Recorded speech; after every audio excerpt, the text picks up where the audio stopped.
Lipstick ज़्यादा important है या आईलाइनर? जितना ज़रूरी अच्छा मेकअप करना है, उतना ही ज़रूरी बहुत अच्छे overrated makeup product. Arabian makeup बहुत पॉपुलर था। So what is this no makeup? आप बहुत ज़्यादा बोल्ड मेकअप 40 प्लस वालों को नहीं दे सकते हो। नीम का पेस्ट, टी ट्री ऑयल दोनों आपके एक्ने वाले प्रॉब्लम्स को सॉर्ट आउट करता है। रेडिएंट लुक चाहिए, एलिगेंट लुक चाहिए। तो ये लोग बहुत बड़ी मिस्टेक करते हैं।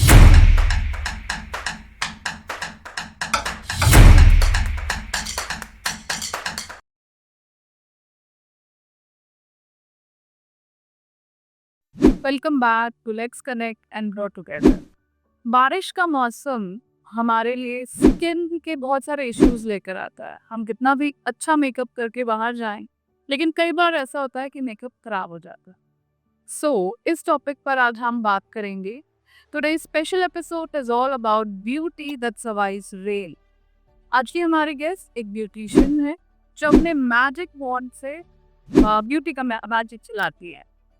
आज हम बात करेंगे monsoon hacks, pro tips, beauty truths और बहुत कुछ। So let's start our episode with Archana Mandla ji. Hello ma'am, hello, how are you? Fine, thank you. आप एक मैजिशियन हैं जो लोगों के चेहरे पर मैजिक करते हैं। तो इसका आपने कैसे शुरू किया? आपने कहाँ से ट्रेनिंग ली? इसके बारे में कुछ बताइए। स्टार्टिंग तो मैंने एक छोटे से उससे ऐसे ही किया था। जस्ट एक प्रॉब्लम की मुझे थ्रेड बनाने में बहुत दिक्कत आ रही थी। मैं जहाँ रह रही हूँ अभी सिल्स्टिक्स कॉलोनी में, तो वहाँ आसपास कुछ भी ऐसा नहीं था। तो मुझे अपने खुद के थ्रेड बनाने के लिए दूर-दूर जाना पड़ रहा है और सबसे बड़ी बात कि मुझे सैटिस्फैक्शन भी नहीं मिलता था कि हाँ, बहुत अच्छा बन गया। मैंने बहुत सारे सैलून ट्राई किए, छोटे से छोटा, बड़े से बड़ा। फिर एक दिन ऐसे ही घर में बैठे-बैठे आई, मतलब थ्रेड बनवा के आई थी, अपना थ्रेड ही देख रही थी तो कुछ कमियाँ नज़र आ रही थी। तो फिर बैठे-बैठे ऐसा मन में हुआ क्यों ना मैं ही स्टार्ट कर लूँ, क्योंकि मुझे कुछ ना कुछ तो करना ही था। तो मैंने कहा चलो मैं ही स्टार्ट करती हूँ ताकि जो प्रॉब्लम मैं फेस कर रही हूँ शायद लोगों को ना हो, और उस चीज़ में मैं सक्सेस भी हुई हूँ। थ्रेड के मामले में तो लोग काफ़ी ज़्यादा सैटिस्फाइड हैं उससे। बाकी चीज़ों के लिए भी है, लेकिन हाँ, थ्रेड का एक वो जैसे जो प्रॉब्लम से मैंने फेस करके स्टार्ट किया, तो एटलीस्ट वो प्रॉब्लम तो मैंने लोगों की सॉर्ट आउट कर ही दी है। Okay, nice. तो आपने यहीं पे फिर बेसिक ट्रेनिंग। हाँ, मैंने पहले बेसिक ट्रेनिंग लिया यहीं पे रायपुर से ही।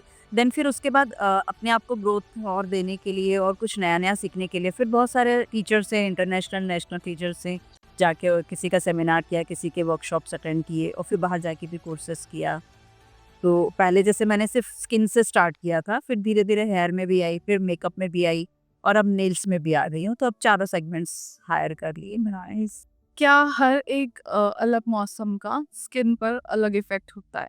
हाँ, बिल्कुल होता है और हर मौसम में स्किन आपकी अलग तरीके से रिएक्ट करती है। स्किन का थोड़ा-सा टेक्सचर चेंज हो जाता है, सेंसिटिविटी चेंज हो जाती है। लाइक जैसे अभी अपन रेनी सीज़न की बात करें, तो रेनी सीज़न में आप फ़ील करोगे कि स्किन अपनी एकदम चिपचिपी सी, स्टिकी सी फ़ील होती है।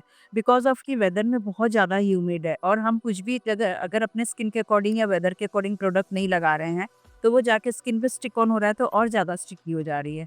तो आपको ध्यान रख के प्रोडक्ट्स यूज़ करना है और इस मौसम में स्पेशली आपके स्किन को आपको ड्राई रखना है। बहुत ज़्यादा ऐसे मॉइस्चर वाले प्रोडक्ट्स नहीं यूज़ करना है जो स्किन पे जाके चिपचिपाहट दें।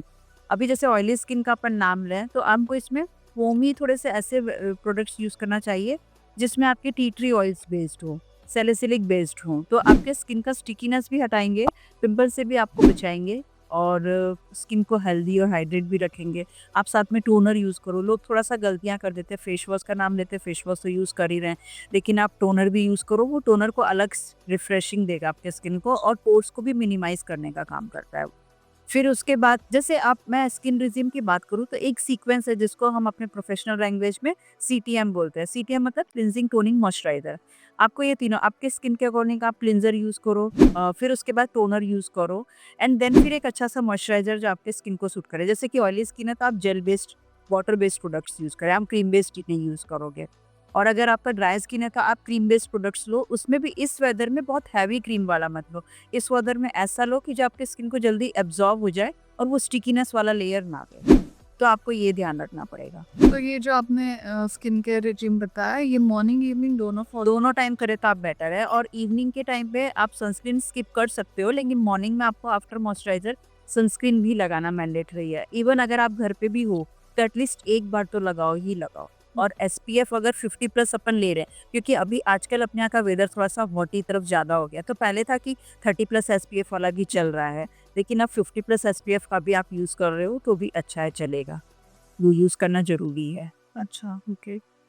बारिश का मौसम मन में एक सुकून लेकर आता है, चाय, पकौड़े इसी खुशबू से मन भर जाता है, लेकिन साथ ही स्किन के लिए बहुत डिफ़िकल्टी भी लेकर आता है। तो इस मौसम में मेजर स्किन इश्यूज़ क्या होते हैं? देखो, fungal infection is major issues रहता है। स्कैल्प में आप जाए तो डैंड्रफ है, इची स्कैल्प है ना, और हॉट हॉट रैशेज़ भी हैं, जैसे कि गमोरिया जिसको आम लैंग्वेज में अपन बोलते हैं, तो वो हैं। तो इन चीज़ों को अवॉइड करने के लिए आप सबसे पहले अपने जो टाल्स वगैरह हैं वो ड्राई वाले यूज़ करें। सेमी मॉइस्ट टाइप का जो कई बार लोग यूज़ कर लेते हैं वो ना यूज़ करें। पिलो कवर्स भी जो हैं, थोड़ा-सा भी अगर आपको लगे कि मॉइस्चर हो गया है तो उसको तुरंत निकल रही है तो धूप दें या चेंज कर लें।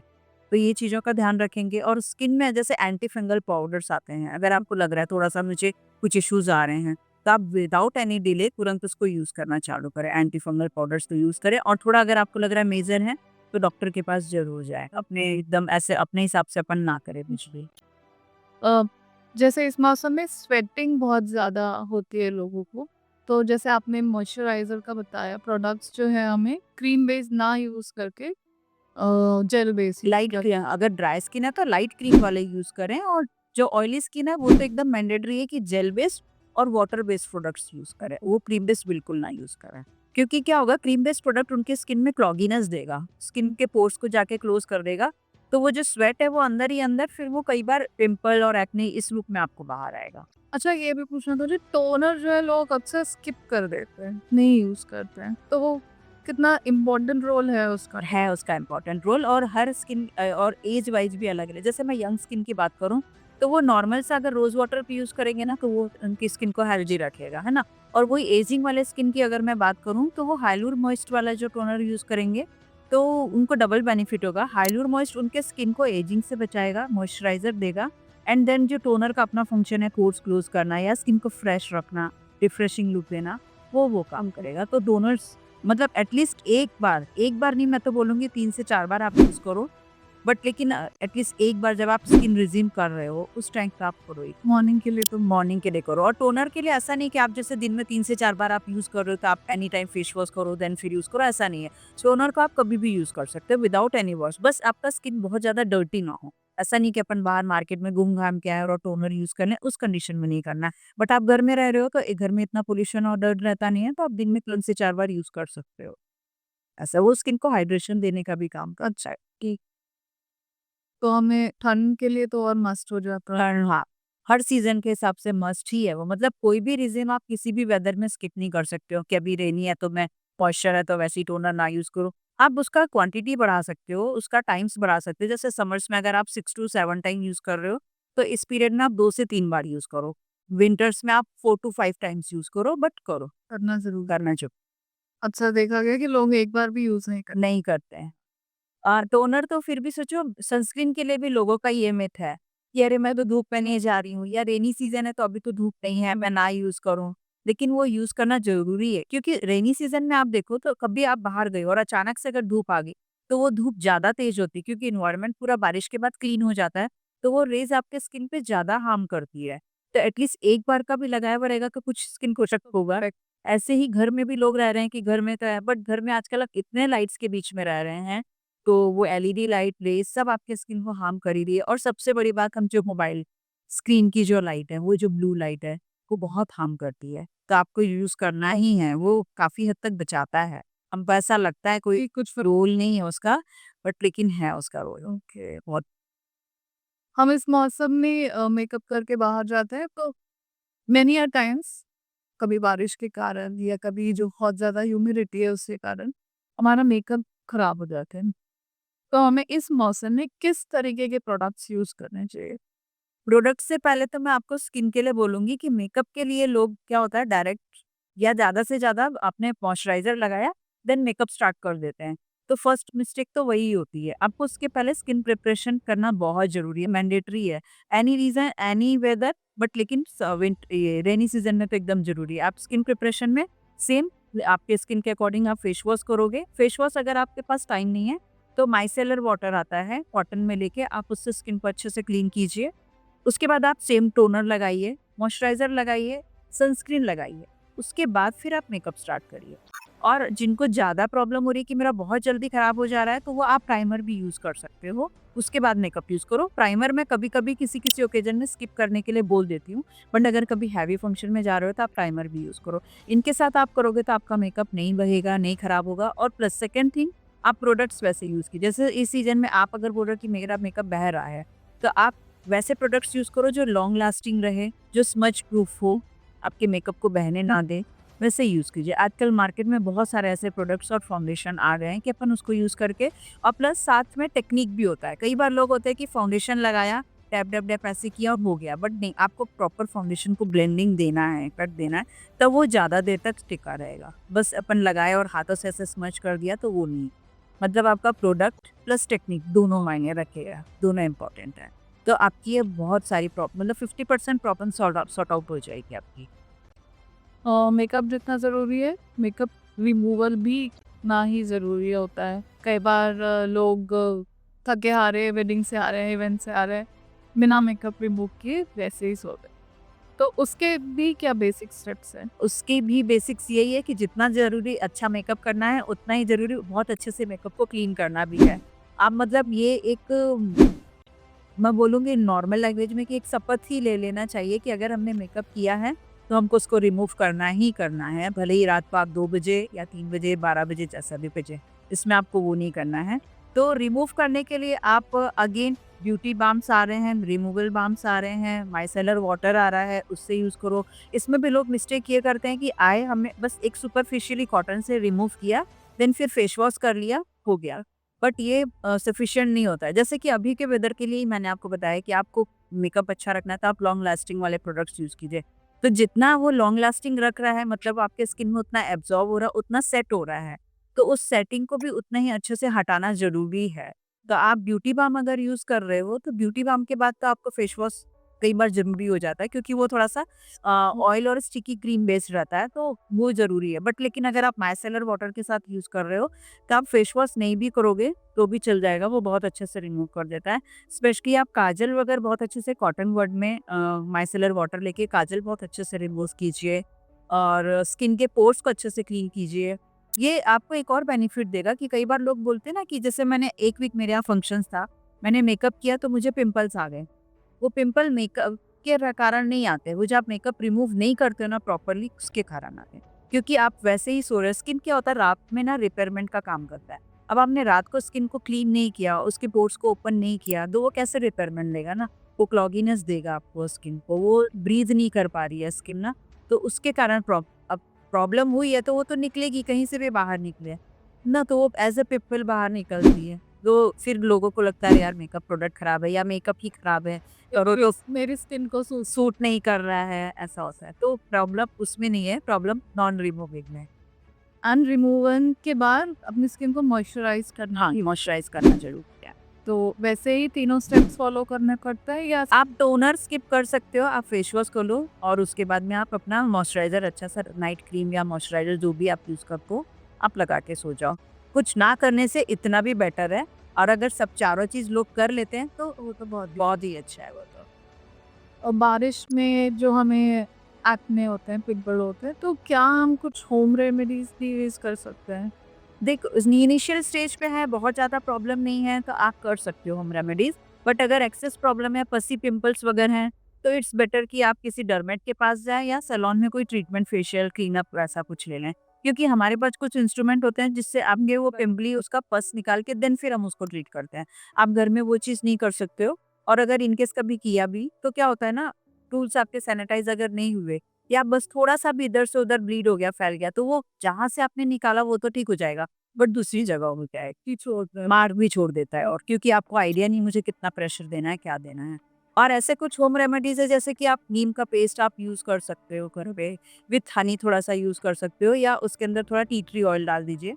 तो नीम और टी ट्री ऑयल दोनों आपके एक्ने वाले प्रॉब्लम्स को सॉर्ट आउट करता है। तो इनिशियल स्टेज पे आप वीक में 2 से 3 बार आप उसको यूज़ कीजिए, आप उसको सेटल डाउन कर सकते हो। बस एक रिक्वेस्ट है कि आप उसको छेड़े ना, फोड़े ना, वो अपने आप सेटल डाउन होने दें, क्योंकि जहाँ आपने उसको टच किया, फिर वो अपना मैजिक दिखाता है। और कई लोग फूड स्पेशल करते हैं घर में, जैसे कभी पपाया लगा दिया, कभी केले को हनी के साथ मिक्स करके लगा दिया।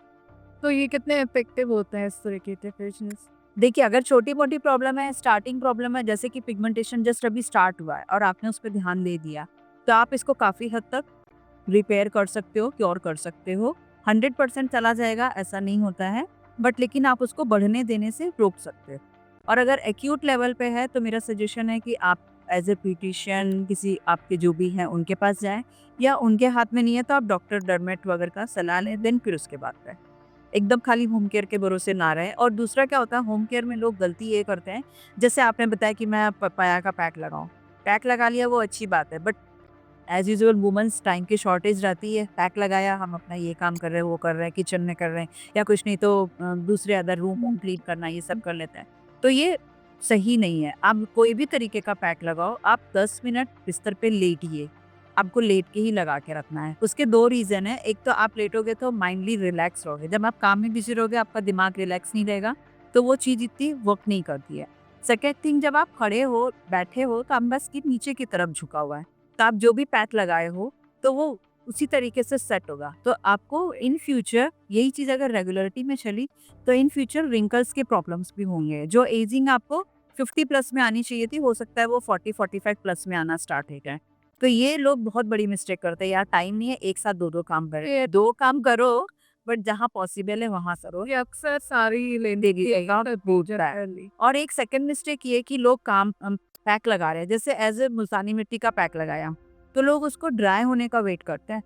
तो आप ड्राई होने का मत वेट कीजिए, आप सिर्फ 10 मिनट्स टाइम फिक्स करके रखिए, 7 to 8 मिनट, 10 मिनट्स इतना मुझे रखना है। उतनी देर में वो ड्राई हो गया तो भी ठीक, नहीं हुआ तो भी ठीक, आप उसको वॉश आउट कीजिए। मुल्तानी मिट्टी से फिर ड्रिंक दस्तरस ज़्यादा ड्राई होते हैं, फिर वो स्किन आपका वैसे ही सेट होगा, तो वो एक रिफ्रेशिंग लुक तो देता है, लेकिन हमको स्किन में जो रिंकल्स आ रहे हैं, वो हम नेक्ड आई से नहीं देख पाते हैं। वो माइक्रोस्कोपिक आप जब देखोगे ना, तब आपको दिखेगा कि हाँ रिंकल्स आ रहे हैं। हमको कब दिखेगा? जब हम मान लो 10 साल तक कंटिन्यू इसी उसमें यूज़ कर रहे हैं ना, तब अचानक से हमको दिखेगा, अरे यार मेरे तो स्किन में रिंकल हो गए, इतना मैं केयर कर रही हूँ उसके बाद भी। बट रीज़न उसका ये होता है। करेक्ट। आपकी फील्ड में हमेशा कुछ ना कुछ नया आते रहता है, कभी कुछ नया स्किन केयर आ गया, कभी कोई हेयर ट्रीटमेंट आ गया, और अभी जैसे आपने नेल का भी शुरू किया, तो नेल्स में भी अलग अलग टाइप के नेल्स आते हैं। तो आप अपने आप को अपडेट करने के लिए क्या करते हो? क्लासेस और सोशल मीडिया के कांटेक्ट में रहती हूँ, और मतलब अब वही अपने आप को अपडेट करने के लिए हर एक टीचर क्या नया लेके आया, क्या नया सिखा रहा है, उसको करना। क्योंकि आजकल सोशल मीडिया के थ्रू ना क्लाइंट भी हमारे पास डिमांड लेके आ रहे हैं कि मुझे ऐसा मेकअप चाहिए। जैसे आप लास्ट 8 ईयर अगो जाएँ तो अरेबियन मेकअप बहुत पॉपुलर था। हर ब्राइड को अरेबियन मेकअप चाहिए था। तो उसके लिए हमको क्लासेस या वर्कशॉप और ट्रेनिंग लेके अटेंड करना पड़ा। अभी जो है नो मेकअप लुक चल रहा है, तो जब ये आया था तो हमको उसकी ट्रेनिंग लेनी पड़ी थी। और कई बार क्या होता है, ब्यूटी केयर जो प्रोडक्ट्स है वो भी हर बार कंपनीज R&D कर करके हर 6 महीने में 1 साल में कुछ नया लेके आती है, कुछ बेटर लेके आती है। तो आपको जब नॉलेज होगा तो आप क्लाइंट को सजेस्ट कर सकते हो या उस चीज़ को यूज़ कर सकते हो। तो उसके लिए हमको हर थोड़े दिन में क्लास या बाहर जाके सीखना, या अपने आपके सिटी में कोई अच्छे टीचर आ रहे हैं तो उनके वर्कशॉप्स अटेंड करना, उसके लिए अपडेट रहना ही पड़ता है। नहीं तो कई बार ऐसा फील होता है कि हमसे ज़्यादा क्लाइंट को पता है।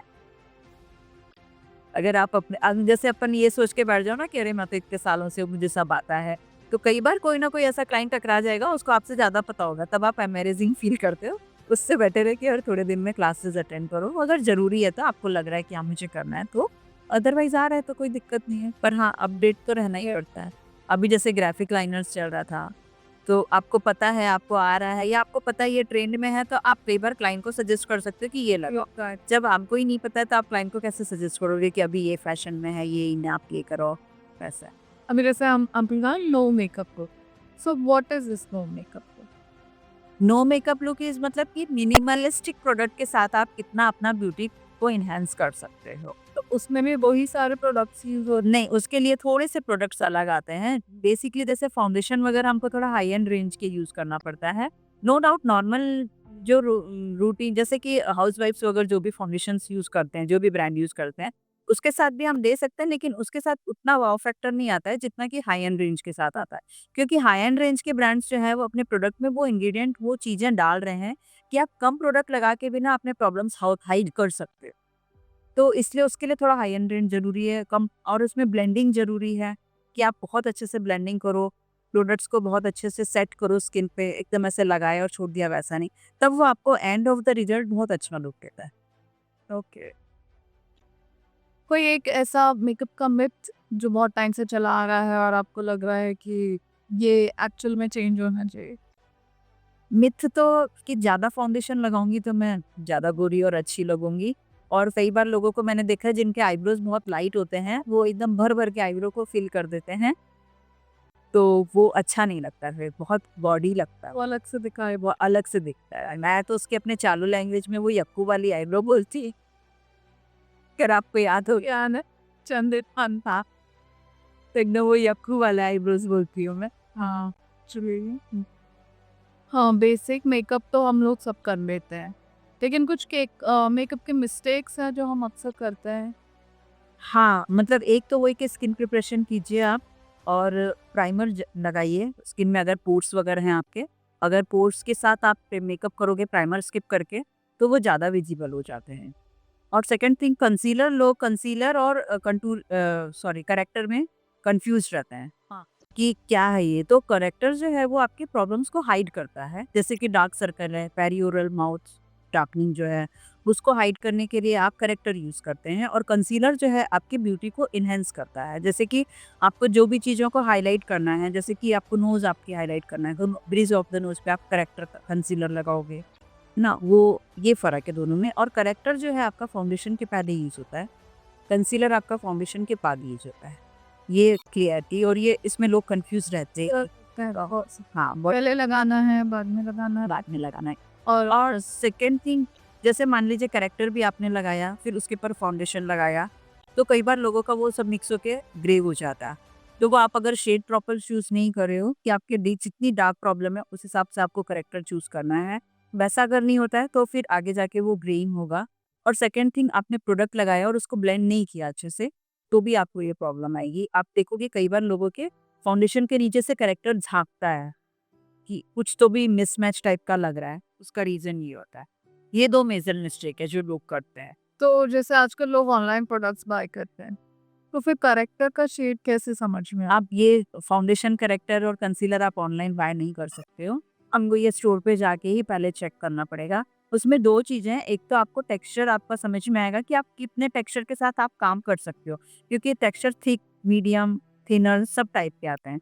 आपको वो चीज़ क्लियर होगी, प्लस सेकंड थिंग, आप अपने स्किन टोन के हिसाब से शेड चूज़ कर सकते हो। ये देखो, जैसे कलर की बात करूँ तो आपका भी कलर फेयर है, मेरा भी कलर फेयर है, लेकिन फिर भी हम फाउंडेशन चूज़ करने जाएँगे ना, दोनों का शेड अलग। एक घर में माँ और बेटी है, दोनों का स्किन टोन सेम है, लेकिन फाउंडेशन का शेड अलग आता है। भले ही वो 19-20 का फ़र्क हो, पर फ़र्क होता है। तो ये चीज़ लोगों को समझना पड़ेगा, आपका स्किन कलर टोन और स्किन का अंडरटोन, ये दोनों समझ के आप जब प्रोडक्ट लोगे, तो वो एकदम आपके स्किन पे फिट बैठेगा, और जो एंड ऑफ द रिजल्ट है मेकअप का, वो बहुत अच्छा आता है। अच्छा, तो पहले जब हम मेकअप या शेड्स खरीदने जाते थे तो हम यहाँ पे टेस्ट करते। तो is it the correct way? No, wrong way. आप खुद जब मिरर के सामने खड़े होके देखोगे तो आपके यहाँ का स्किन का कलर और फेस के स्किन का कलर अलग होता है।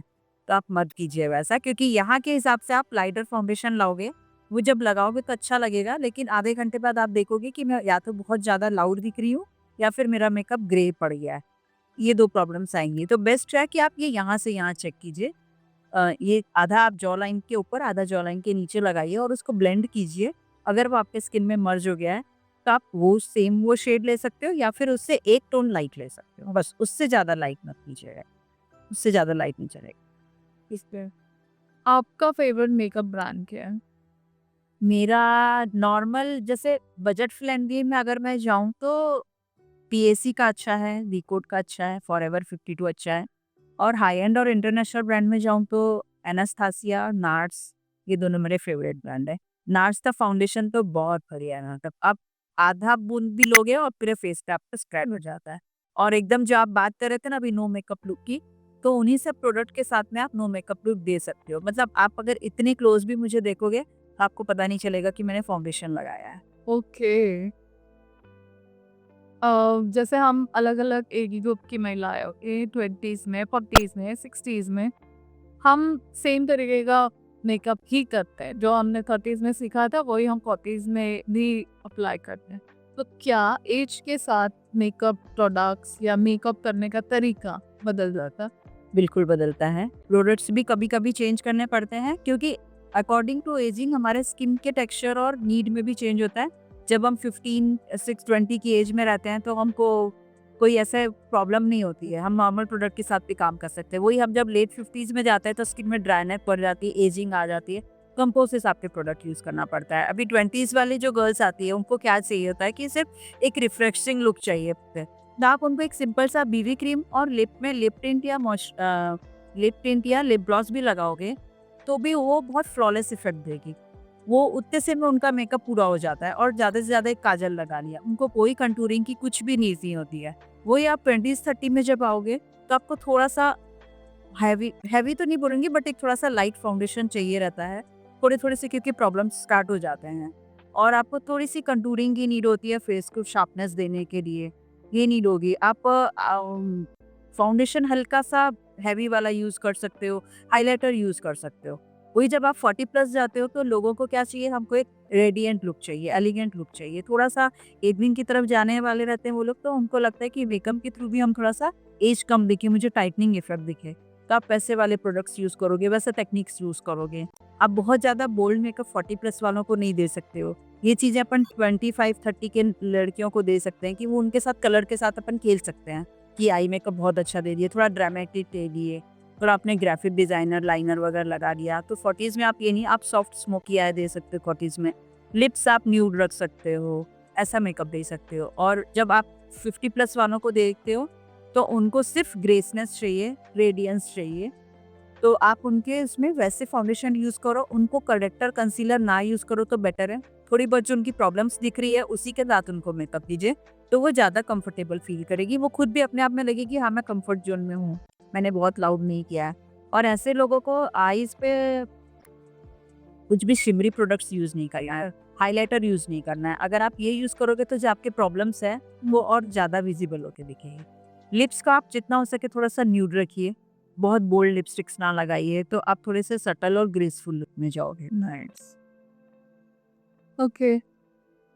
मेकअप और हाइजीन इनका कॉम्बिनेशन कितना ज़रूरी है? बहुत ज़रूरी है और स्पेशली एज़ अ ब्यूटिशियन अगर मैं बोलूँ तो हमारे लिए तो बहुत ज़रूरी है। घर पे जो कर रहा है तो उसका तो चलो अपना पर्सनल किट है, बट हमारे लिए तो बहुत ज़्यादा ज़रूरी है कि हम ध्यान रखें क्योंकि हम हर दिन नए क्लाइंट के साथ वर्क कर रहे हैं और आप बहुत फ्रीक्वेंटली अपने ब्रशेज़ और स्पॉन्जेस चेंज नहीं कर सकते, ये तो ज़रूरी है।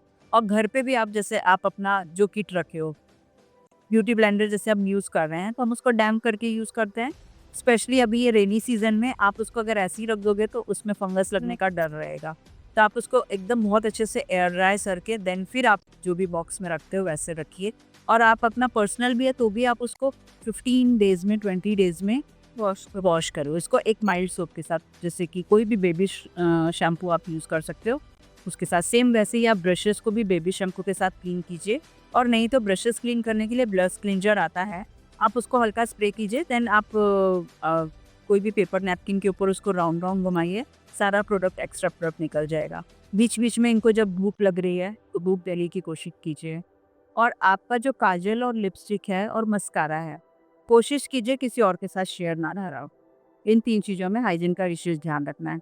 और इन केस अगर देना पड़ रहा है या आप कोई भी क्रीमी प्रोडक्ट भी जैसे कि आप यूज़ कर रहे हो, अब घर पे तो आप डेली मेकअप करोगे नहीं, मान लीजिए आपने आज किया, फिर आपको 15 दिन बाद करना पड़ रहा है, तो आप क्रीमी प्रोडक्ट को थोड़ा-सा स्क्रैप आउट कर दीजिए ऊपर से।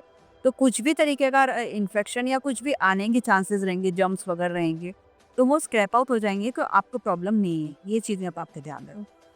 और जो मेकअप प्रोडक्ट्स है उनकी शेल्फ लाइफ कितनी होती है? अलग-अलग प्रोडक्ट की अलग-अलग होती है, जैसे कि मस्कारा की लें हम तो सबसे कम उसकी रहती है वो 4 टू 6 मंथ रहती है बस, उसके बाद आप उसको चेंज कर दीजिए। आई शैडो पैलेट वगैरह 2 टू 3 ईयर रहता है, फाउंडेशन जो है 1 टू 2 ईयर रहता है। तो अब उसके बाद अगर आपका प्रोडक्ट बचा भी है तो आप लोभ ना लें कि ये तो मेरा बच्चा है, फेंक दे, ज़्यादा बेटर है।